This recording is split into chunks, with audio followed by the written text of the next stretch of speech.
지상권이죠. 117페이지. 자, 먼저 지상권의 존속 기간에 관해서는요, 우리 민법에는 지상권의 존속 기간, 여기서는 최단 존속 기간을 이렇게 정리해놨죠. 이 규정이 있어요. 이 규정은 우리 민법상 해석할 때 강행법규로 이렇게 해석하죠. 강행법규로. 따라서 이 최단 존속 기간은 반드시 지켜야 합니다. 반드시. 자, 그런데 말이죠. 만약에 당사자 약정으로 이 존속 기간의 약정을 영구 무한으로 한다. 이렇게 약속을 했어요. 이렇게 약속을. 존속 기간 약정을 이렇게 했다는 거죠. 과연 그러면 영구 무한의 존속 기간으로 이렇게 약정하면 이 존속 기간의 약정이 유효한가? 이게 문제가 되죠. 이게. 자, 여기에 대한 우리 법원의 판단이 있다 이거죠. 자, 민법상의 지상권의 존속 기간은 최단기만이 규정되어 있을 뿐 최장기에 관하여 아무런 제한이 없다. 이게 첫 번째입니다. 자, 존속 기간에 관해서는 최단 존속 기간만 정해놨지 최장기간의 약정은 이 규정 자체가 없다. 규정이 없다. 이게요. 자, 그 다음에 존속기간이 영구인 지상권을 인정할 살자의 필요성도 있고, 이러한 지상권을 인정한다고 하더라도 지상권 제한이 없는 토지 소유권을 회복할 방법이 있을 뿐만 아니라 특히 구분 지상권의 경우에도 존속기간이 영구라고 할지라도 대지의 소유권을 전면적으로 제한하는 것은 아니다. 그래서 결국 뭐냐면 지상권이든 구분 지상권이든 간에 우리 민법의 명문으로 최장기간에 대한 규정을 제한하지 않고 있다는 것은 뭐 기간을 길게 하는 것도 가능하고 소유권자가 스스로 그러한 부담을 안는 것도 가능하다. 그리고 이 지상권에 뭐 영구히 존재한다고 이렇게 약속하더라도 그것은 다시 지상권 소멸시키는 방법도 있다. 예컨대 두 사람이 합의해서 소멸시킬 수도 있고 또 지료를 2년분 이상 안 내면 일방적으로 지상권 소멸을 청구해서 없애버릴 수도 있단 말이지. 이런 것을 보면 이러한 지상권 영구 무한의 약정을 하더라도 당의 소유권의 본질에 반한다든가 또는 지상권의 우리 민법에 있는 규정의 취지에 반한 것은 아니다. 그러니까 결국 뭐예요? 이러한 약정은 유효하다고 인정해도 된다. 이렇게 한 거죠. 영구 무한의 약정을 했다 하더라도 유효한 약정이다. 이렇게 한 것이죠. 자, 이런 내용들을 뭐 알아두시면 좋겠다라는 것입니다. 먼저, 기본적으로 최단기간 알아두셔야겠죠. 경관 건물이나 수목을 소유할 목적으로 이러한 지상권 설정할 때는 최소한 30년 이상 되어 있죠. 그 다음에 건축물인 건물을 소유할 목적으로 할 때는 최소한 15년 이상 되어 있죠. 그 다음에 건축물이 아닌 일반 공작물을 소유하기 위해서는 최소한 5년 이상 되어 있죠. 이게 이제 가행 규정으로 해석한다 이 말이에요. 이렇게 약속되어 있는 것이요. 자, 이렇게 정리를 좀 해주시기 바랍니다. 그 다음에 지료에 관한 것입니다. 지상권에 있어서는 지료. 자, 이 지료에 관해서는 기본적으로 우리 민법에는 지료에 관한 규정 자체가 두고 있지 않습니다. 규정 자체가 없다. 그러면 결국은 우리 민법상에는 지료 없는 지상권 설정이 가능하다. 이게 우리 민법의 원칙적인 모습입니다. 원칙적인 모습이요. 다만 지료에 관한 약정을 하면 안 될까? 이렇게 물어보겠죠. 지료 약정을 하면 안 될까? 이렇게 물어본 거예요. 여기에 대해서 우리 법원은 판단을 어떻게 했어요? 이 약정은 유효한 약정이고 왜? 법의 취지에 반하지 않는다 이거죠. 그러니까 당연히 유상 지상권 이게 인정된다. 이게 되겠죠? 다만 이들은 반드시 이 약정을 해야만 지료 지급할 의무관계가 발생한다. 뭐 이런 이야기죠. 자, 첫 번째 1번 보세요. 지상권 설정 시 지료에 관한 약정이 없는 경우 치료에 관한 약정입니다. 치료에 관한 약정이 없는 경우 치료 지급을 청구할 수 있는가? 이렇게 물으면 자, 치료에 관한 약정을 하지 않으면 뭐가 된다고요? 무상지상권이 우리 민법에 인정하기 때문에 그죠? 인정되기 때문에 이건 치료 지급할 의무가 생기지 않죠. 법적으로 그죠? 그러니까 당연히 치료 지급 청구를 할 수 없다. 이렇게 해석해야겠죠. 그게 첫 번째고요. 그다음 두 번째. 치료에 관한 약정을 등기하지 않은 경우 했죠. 자, 그러면 약정을 했는데 이 약정을 등기를 하지 않았다면 이것은요. 약정 자체는 당사자 사이에서만 유효. 그러니까 지상권 설정자인 토지 소유자하고 지상권을 취득하는 지상권자하고 그 당사자 사이에 계약한 당사자 사이에서만 유효한 상태다. 이거는 채권적 효과라 하기도 해요. 이렇게 되는 것을. 그러면 다른 말로 하면 이 약정이 등기가 되어 있지 않으면 제3자한테는 대항할 수 없다. 이래 되겠죠. 제3자에게는 효력이 인정되지 않는다. 이런 전제를 바로 등기라는 것이다. 이런 이야기네요. 따라서 토지 소유자가 구지상권자의 지료 연체 사실을 지상권 양수인에게 대항할 수 있나? 이래 물으니까 안 된다는 거예요. 등기가 안 돼 있으면 그런 내용을 당사자 사이에서만 지료 연체니 이런 말을 할 수 있어도 그것이 만약에 지상권이 양도되었거나 토지 소유자가 양도됐을 때는 소유권 양도했다면 그런 사람 사이에서는 이런 내용이 주장되지 않는다. 이런 얘기입니다. 자, 이런 내용을 꼭 알아두셔야겠죠. 그래서 그 내용을 좀 읽어볼게요. 지료액 또는 그 지급 시기 등 지료에 관한 약정은 이를 등기하여야만 제3자에게 대항할 수 있으므로 지료의 등기를 하지 않은 이상 토지 소유자는 구지상권자의 연체 사실을 들어 지상권에 이전받은 자에 대해서 대항하지 못한다. 됐죠? 그러니까 결국은 뭐예요? 등기를 안 하면 지상권을 양수받은 양수인, 지상권의 양수인한테는 아무 주장을 못한다 이 말이죠. 이게요. 자, 요 내용을 꼭 알아두셔야 돼요. 등기를 안 하면, 지료 약정에 대한 등기를 하지 않으면 당사 사이에서만 약정이 효과가 있을 뿐 제3자한테는 그 약정의 내용을 주장할 수 없게 되고 그러면 무상이 돼버려요. 지료 지급할 의무가 안 생긴다는 거예요. 이렇게. 자, 이것을 꼭 알아두셔야 되고 다만 여섯 번째 줄부터 보세요. 민법 366조 단서의 규정에 의하여 법정 지상권의 경우였죠. 자, 여기 이제 중요해요. 여기에.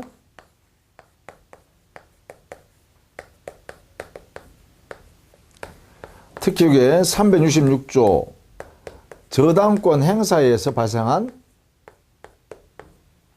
법정 지상권이 선회한 경우에요. 자, 여기에서는 어떻게 해석하냐. 그 지료는 당사자의 협의나 법원에 의하여 결정하도록 되어 있는데 당사자 사이에 지료에 관한 협의가 있었다거나 법원에 의하여 지료가 결정되었다는 아무런 입증이 없고 법정지상권에 관한 지료가 설정된 바 없다면 법정지상권자가 지료를 지급하지 않았다고 하더라도 지료 지급을 지체한 것으로 볼 수는 없다. 이해했죠? 결국은 뭐냐? 법정지상권이 성립하면 여기는 지료를 지급할 의무는 발생하는데 의무는 생긴다. 그런데 지료가 얼마인지 정한 게 없다. 정해지지 않았다면 지료 지급의 연체라는 의무 연체라는 것은 없다. 그죠? 자, 정해진 것이 없다고 하면 지료 지급의 연체 사실은 인정할 수가 없다. 이것을 알아두셔야 돼요. 자, 이 의미는 무슨 말이냐면 법정지상권이 성립하게 되면 우리 민법에서 일어났어요. 당사자 약정, 토지 소유자와 법정지상권을 취득한 당사자 사이에 합의해서 지료를 정하고 지료 금액을 정하고 그 정함이 안 될 때 이게 결국 합의가 안 될 때죠. 합의가 안 될 때는 법원에서 그 지료액을 정한다. 일어났어요. 우리 법 규정에. 그러면 이 의미는 지상권에 선입하면 법정 지상권자는 지료 지급할 의무가 생긴다. 다만 치료 금액에 대해서는 그 금액을 어떻게 정할 거냐는 대해서는 당사자 합의하고 안 되면 법원에 정한다. 이랬는데 합의도 안 되고 아직 법원에 가서 분쟁을 해결하기 위해서 소송을 통해서 아직 치료를 정한 적이 없다라고 한다면 치료 연체라는 사실을 인정할 수는 없죠. 치료가 연체됐구나 이렇게 할 수는 없다는 거죠. 자, 이런 내용이 여기에 같이 존재한다는 것을 이해해 두셔야겠다. 자, 그 다음에요. 지상권의 특유한 소멸 원인 했는데요. 거기에 첫 번째, 법정 지상권에 관한 치료가 결정되지 아니한 경우에는 치료 지급이 2년 이상 연체되었다는 이유로 지상권 소멸 청구를 할 수 없죠. 첫 번째, 이거였어요. 이거 연장선상입니다. 법정 지상권의 경우는 치료 지급할 의무가 있는데, 그런데 치료를 정해지지 않는 상태라면 치료 연체라는 게 있을 수 없다. 치료 연체 사실을 인정할 수 없다. 그죠? 이걸 인정할 수 없다. 그럼 뭐냐? 지상권 설정자인 토지 소유자가 지상권의 소멸을 2년 이상 연체가 있다. 치료가 연체되었을 때는 설정자는 지상권 소멸 청구를 하여 지상권을 즉시 소멸시킬 수 있는데 이 2년의 연체라는 사실이 존재하지 않기 때문에 이 권리를 행사할 수가 없다. 이 이야기죠. 이게 첫 번째입니다. 이걸 꼭 알아두셔야죠. 자, 그 다음에요. 그 내용에 계속 보시면 치료에 관한 당사자 사이의 약정 혹은 법원의 결정이 제3자에게도 효력이 미치기 위한 요건은 뭘까? 이것은요,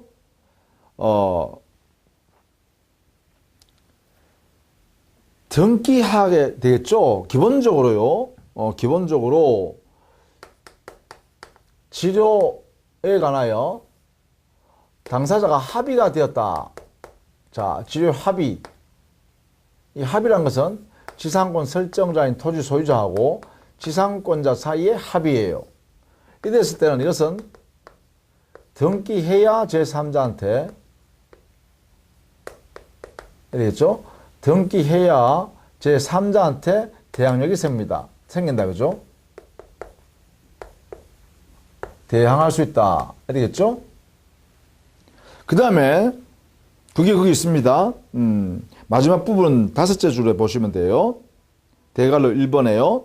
거기에 보시면 치료액 또는 그 지급 시기 등 치료에 관한 약정은 이를 등기하여야만 제3자에게 대항할 수 있다. 이랬죠. 그 다음에 법원에 의해서 정할 수 있죠. 이 치료가 다툼이 생기면 법원이 이것을 결정해서 치료를 정할 수 있죠. 이러한 치료를 정해서 딱 정해주면 이 형성을 소라 그래요. 형성 판결하게 되죠. 형성 판결, 형성 결정합니다. 결정.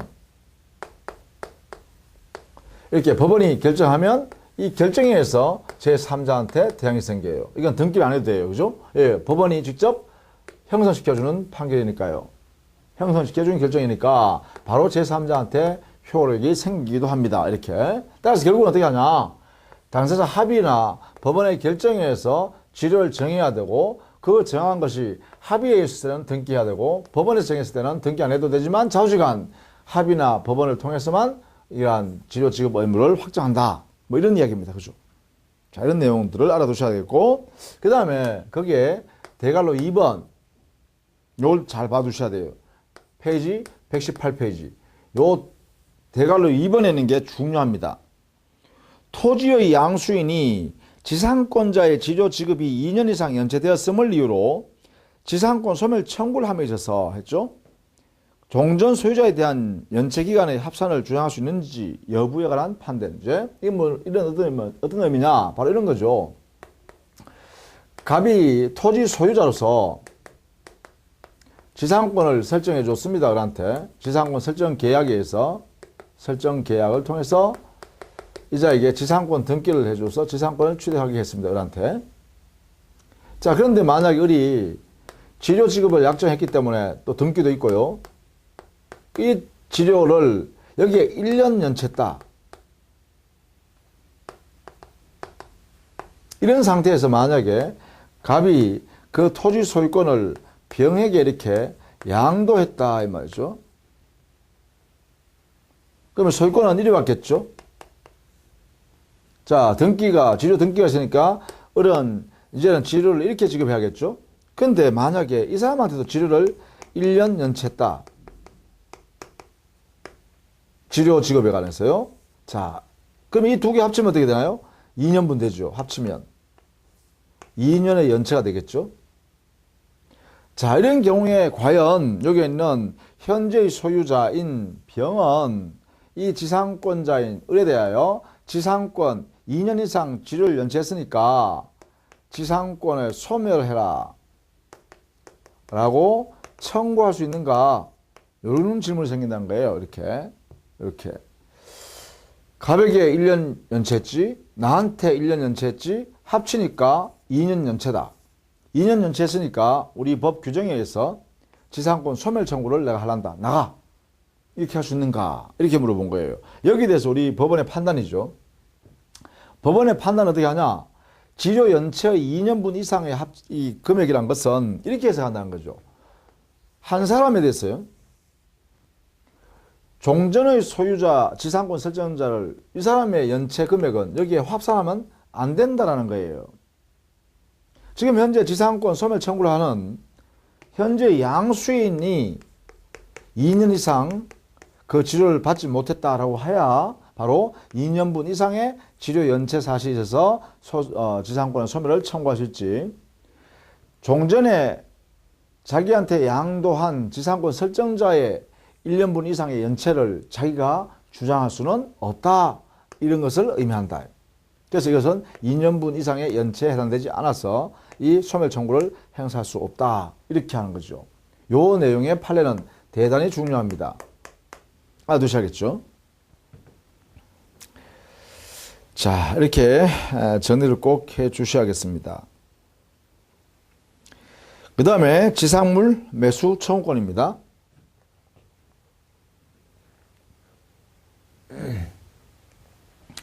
지상물 매수 청구권은요, 기본적으로 지상물 우리 민법에는 지상권자의 권리이기도 하고 지상권 설정자의 권리이기도 합니다. 지상권자도 행사할 수 있고 지상권 설정자도 행사할 수 있는데 이때 지상권자가 이렇게 행사하면 여기에는 지상권 설정자는 거절을 할 수가 있는 방법이 없습니다. 언제나 매수하여야 합니다. 이 사람은 거절할 수 없습니다. 이에 반해서 지상권 설정자가 지상권자에게 매수를 청구했을 때 내한테 팔고 나가라 이렇게 할 때 말이죠. 그러면 지상권자에게는요 원칙은 팔아야 됩니다. 지상권 설정자인 토지 소유자한테 지상권자는 그 지상물 자기 소유물인 지상물을 팔고 지상권자가 나가야 됩니다. 그런데 지상권자는 정당한 이유가 있으면 난 당신한테 못 팔겠습니다라고 거절이 가능합니다. 다만 이제 정당한 이유가 있어야겠죠. 정당한 이유가 있으면 거절이 지상권자한테는 인정된다는 거예요. 요 면에서 차이가 있을 뿐입니다. 나머지는 형성권이고요. 형성권. 그다음에 강행 규정이에요. 강행 규정이니까 이것을 포기하는 약정을 하면 안 된다. 뭐 효력이 없다 이런 이야기죠. 자, 이거는 먼저 알아두셔야겠습니다. 그래서 우리 첫 번째 동그라미 1번 118페이지 제일 밑입니다. 매수 청구권은 형성권임으로써 그 형성권 행사에 의하여 매수 효력이 즉시 발생하여 그 가액은 매수 청구권 행사 당시의 시가상당액이다. 자, 이게 지상물 매수 청구권은 형성권이다 했죠? 형성권. 형성권이면 매매 계약이 이게 체결돼 버린다는 거죠. 그러면 대금이 어떻게 되냐? 이게 되겠는데, 자, 이때 지상물 매수 청구권을 이걸 행사할 때요. 행사는 그 당시의 시가상당액을 대금으로 취급하겠다. 시세도 시세. 그러니까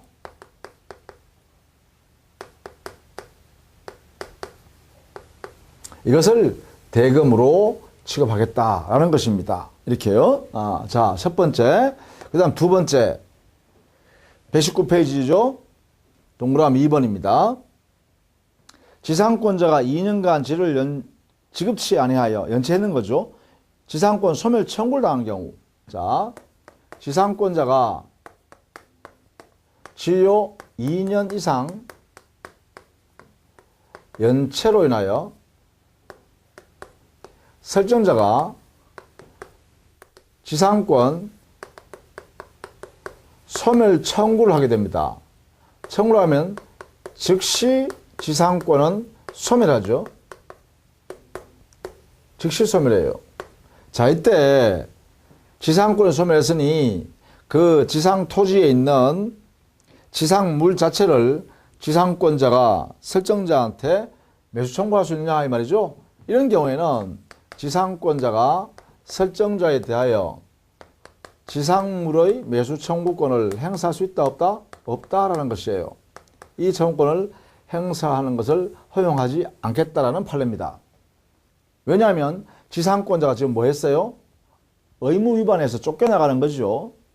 쫓겨나갈 때는 그 지상물을 지상권자가 설정자인 토지 소유자한테 팔 수가 없다는 것이에요. 이게 바로 2번의 핵심적이다. 그죠? 이거 꼭 알아두셔야죠. 지상권자가 이렇게 의무를 위반하여 지상권이 소멸되었을 때는 매수 청구권이 허용되지 않는다. 이렇게 정리해 두셔야 합니다. 자, 그 다음에 3번도 여러분 알아두셔야겠는데 3번 관습법상의 법정 지상권자는 물론 치료 지급할 의무가 발생합니다. 이것도 생긴다. 그죠? 치료 지급할 의무가 생겨요. 그거 볼까요? 3번 관습법상의 법정 지상권에 대하여 다른 특별한 사정이 없는 한 민법의 지상권에 관한 규정을 그대로 준용한다고 해석할 것이다.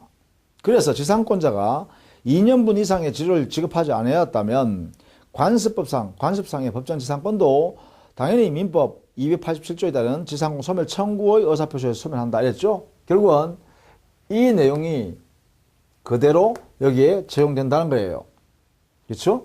그러니까 치료 지급할 의무가 있기 때문에 이 의무를 2년분 이상 연체를 해가지고 이행하지 않았다. 지상권자가. 그러면 뭐예요? 설정자가 지상권 소멸 청구권을 이렇게 행사해서 소멸시켜버릴 수 있다. 뭐 이런 얘기죠. 자, 이것도 그대로 적용돼야 된다. 자, 그 다음에 4번. 여기는 지상물 매수 청구권 대단히 중요해요. 우리 시험에 자주 나오는 부분이 돼요. 그래서 꼭 알아두셔야 됩니다. 지상물 매수 청구권의 발생 요건인데요. 여기는 기본적으로 존속기간의 만료로 지상권이 소멸돼야 돼요. 또 이 만료 당시에, 만료 시에 만료로 인하여 지상권이 소멸될 것. 두 번째는 만료 시에 지상물이 현존해야죠. 그 토지 위에 그대로 현존해야 있어야 돼요. 그 다음에 우리 민법의 규정에 보면 지상권자가 지상권 설정자한테 지상권 갱신 한번 합시다 라고 청구권을 행사해야 돼요. 요 청구권은 말 그대로 형성권이 아니라 순수한 청구권에 불과합니다. 자, 이렇게 청구를 하니까 여기에 대해서 지상권 설정자가 갱신을 허용하지 않겠다라고 거절을 합니다. 이렇게 지상권 설정자가 거절해요. 거절. 자, 이때 거절하게 되면 이때 이제 드디어 뭐예요? 지상권자가 지상권 설정자한테 거절했기 때문에 그러면 지상권 설정자 당신 토지 위에 있는 이 지상물은 나의 지상물은 지상물이 이게 지금 지상권자의 소유물이죠. 이것을 사십시오라고 할 수 있다는 거예요. 자, 이 절차가 필요하다는 거죠. 이 위에 있는 절차, 그죠? 이게 필요하다. 이걸 지금 발생 요건으로 4번에서 설명하고 있어요. 4번에서. 요 내용을 알아두셔야 돼요. 자, 이 내용이 우리 민법에요. 지상권과 유사한 지위에 있는 사람이 한 사람 있어요. 채권자지만. 그게 뭐예요? 토지 임차인이요. 토지 임차인에게 이에 관한 내용이 고스란히 준용되고 있습니다. 이에 관한 내용이 지상권자의 지상물 매수 청구권의 이 규정, 이 내용을 토지 임차인에게도 그대로 허용하고 있습니다. 이것을 여러분 꼭 알고 있어야겠죠. 이게요. 자, 그러면 여기에요. 기간 만료로 지상권을 소멸해야 되잖아요. 그러면 토지 임차인의 경우도 토지 임대차 계약의 기간이 만료로 인하여 임대차가 종료가 되어야 됩니다. 이 말은 뭐냐면 토지 임차인이 차임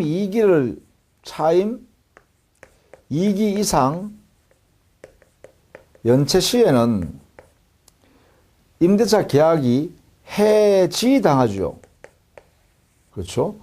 이런 경우에는 여기에 해당될 수가 없죠. 기간 만료가 아니잖아. 그죠? 이런 경우에는 그럼 어떻게 되냐? 해지당했을 때는 이 권리를 행사할 수가 없다. 토지 임차인은 토지 임대인인 토지 소유자한테 토지 임대인 당신 땅 위에 있는 이 건물, 기타 공작물 내 거니까 당신 사세요. 이 말을 못 한다는 거예요. 이렇게요. 그러니까 이 원리를 여기에도 고스란히 적용되어야 한다. 이 말이죠. 이렇게요. 자, 이것도 여러분 같이 알아두셔야 돼. 4번이 그래서 중요해요. 4번이 대단히 중요하다. 그 다음에 5번은 거기에 지상물 매수 청구권의 규정의 성질이죠. 가행 규정이다. 그래서 미리 포기하는 약정은 효력이 없다. 뭐 이런 이야기죠. 가행 규정이다. 이런 이야기고요. 그 다음에 6번에는요. 지상물 매수 청구권, 이것은 형성권을 성립하고 있기 때문에 바로 매매 계약이 체결된다. 이걸 이제 설명하려는 거죠. 형성권이기 때문에 행사하면 즉시 매매 계약이 체결되고 대금 시가상당액의 대금을 지급해야 되고 소유권 넘겨줘야 되죠. 이때 동시 이행 관계죠. 지상권자는 소유권을 넘겨줘야 되고 지상권 설정자인 토지 소유자는 대금을 지급해야 되잖아요. 이 두 개가 어떤 관계다? 그래요. 동시 이행 관계가 됩니다. 대금 지급과 당해 목적물의 소유권 이전, 이게 동시이행 관계다. 이걸 나타내는 거죠. 바로 이거는 매매의 쌍무계약성에서 나오는 내용이죠. 이걸 좀 설명하고 있죠. 그죠? 자, 그렇게 정리할 수 있겠죠. 자, 그 다음에 7번에요. 지상물 매수 청구를 할 때, 요게 지상물이란 거예요. 요 지상물이란 것은 반드시 신축해야 되는 것도 아니고요. 좌우지간 지상권자의 소유물이면 됩니다. 지상권자의 소유물. 여기 쓸까요? 지상권자의 소유 물건이면 됩니다. 이렇게. 요것을 파는 거잖아요. 따라서 이 지상물이란 것이 반드시 토지의 지상권자가 신축한 물건이어야 된다. 그럴 필요는 없다는 거죠. 그게 어쨌든 간에 지상권자의 소유물이면 된다. 이렇게 정리해 두시면 되겠어요. 그리고 만약에 신축했다라고 하면, 건물을 신축했다라고 하면 지상권자가 그 지상물이 반드시 신축할 당시에 지상권 설정자, 토지 소유자한테 동의받아야 할 필요도 없다. 이래 됩니다. 자, 그런 내용이 바로 7번. 그 다음에 8번. 기간에 약정 없는 지상권. 지상권도요. 기간 약정 없으면 어떻게 되나요? 이거 알아두셔야죠. 기간 약정을 하지 않았다. 그러면 존속기간을 어떻게 정하죠? 여기는 우리 민법에요. 명문을 해놨어요. 기간을 정하지 않았다면 최단기간을 그 지상권의 존속기간으로 간주해요. 이렇게 명문 규정에 있어요. 그러면 과연 이렇게 되겠죠. 견고한 건물이나 수목을 소유하기 위해서 나대지를 예컨대 지상으로 설정했다 하면 견고한 건물이니까 30년, 또 수목을 소유하기 위해서면 30년 이렇게 되겠죠. 그것이 바로 여기에 존속기간으로 간주되어 버린다는 거예요. 그러면 그때도 역시 뭐예요? 30년이 지난다든가, 아니면 건축물이면 뭐 15년이 지난다든가, 아니면 보통의 공작물이면 5년이 지난다든가 하면 기간이 만료가 되죠. 그렇죠? 그래서 반드시 여기도 이런 경우에도 기간 약정이 없는 지상권에도 당연히 지상물 매수 청구권이 여기에 일정한 이 요건 따라서 적용될 수 있다. 이렇게 해석해야겠죠. 그게 8번입니다. 8번. 자, 그 다음에요. 9번에 보시면 건물이 자기 토지와 임대인 소유 토지 위에 걸쳐 있는 경우에는 당연히요. 임대인 소유 요거 적용하는 거죠. 요거. 토지 임차인이요. 자기 토지가 있는데 바로 옆에 토지가 필요하니까 그 옆 토지 소유자한테 그 토지를 임차받았어요. 그런 다음에 자기 토지 위에 하고 옆에 있는 임차한 토지 위에다가 건물 지었다 이 말이죠. 이럴 때도 역시 자기 토지 위에 있는 것은 자기 거니까 문제가 안 되죠. 그러면 옆 토지인 임대인 소유 토지 위에 있는 건물에 대해서 이제 지상물 매수청구권의 문제가 되겠는데 이때는 반드시 그 건물이 구분 소유권이 인정되는 그러한 건물이어야 됩니다. 그런 이야기죠. 그래야 나눌 수 있잖아요. 그죠? 자, 그런 내용으로 알아두시고 10번 이것도 조심해야 돼요. 10번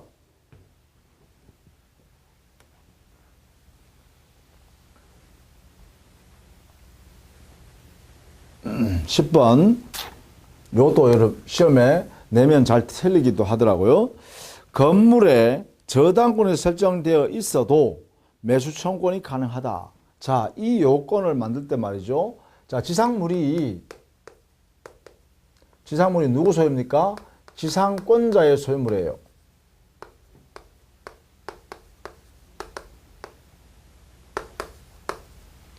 자, 그런데 이 지상물이 건물이라고 칩시다, 이렇게. 자, 지상권자가 신축해서 건물 소유권을 가지고 있다. 근데 지상권자가 돈이 필요하니까 자기 소유 건물에다가 여기에 제3자 은행에다 저당권을 이렇게 설정해주고 돈을 빌렸었다. 그러면 이렇게 되겠죠?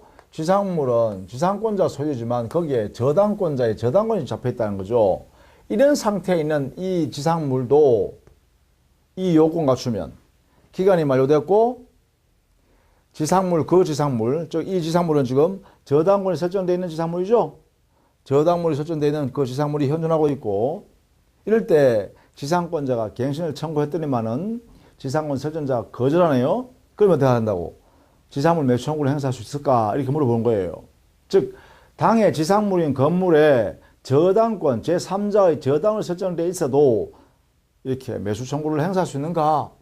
이 물건에 대한 매수 청구권. 지상권자가 지상권 설정자인 토지 소유자한테 이 지상물을 저당권이 설정되어 있는 이 지상물을 매수하세요라고 청구할 수가 있는가? 이렇게 물어봤어요. 이렇게 물어봤더니 여기도 뭐 판례가 뭐예요? 요거 인정한다. 그러니까 저당으로 설정되어 있는 지상물일지라도 지상물 매수 청구권의 대상이 된다. 이렇게 한 거죠. 자, 이 내용들은 꼭 정리해 두셔야 됩니다. 대단히 중요한 부분이에요. 여기에 지상물 매수 청구권과 관련된 것들요. 여러분 꼭 정리를 하자. 자, 이렇게요. 자, 다음 시간에는 법정지상권을 정리하도록 하겠습니다. 물론 또 법정지상권도 성립하는 모습과 그에 대한 거래 과정에서 중요한 내용들이 많죠. 이렇게 정리하도록 하겠습니다. 자, 수고 많으셨습니다.